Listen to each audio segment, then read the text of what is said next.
Welcome to Tenor Tech, where I solve the problems you didn't even know you had. You start now by focusing on data, not guesswork.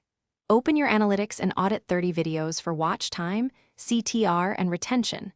Note patterns. Once done, choose one pillar topic and one clear audience persona to target. This narrows signals the algorithm amplifies. Then make a 1-week upload plan with 3 full videos and 2 shorts to test formats. Make sure to prepare titles and thumbnails aligned to the same search intent. This begins the consistent signal the algorithm needs. You now optimize to send clear, repeated signals. /B test 3 thumbnails and 3 titles within 48 hours to raise CTR and select the winner fast. Simultaneously, design the first 15 seconds as a retention hook, state value and urgency, then place chapter markers at 30-60s intervals to improve session metrics.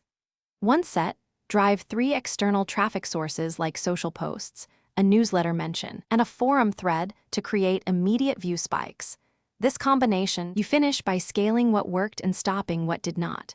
Double output of the top-performing format and replicate the successful title/thumbnail patterns across new uploads. Monitor 7-day rolling metrics and be ready to pause or rework videos that underperform after 1 week. If the algorithm still resists, troubleshoot. Re-edit the intro to hook faster, swap the thumbnail to the highest CTR variant, or refine the target tag and description to better match viewer intent. Keep iterating until signals align. Thanks for watching. Subscribe to keep your life in tune.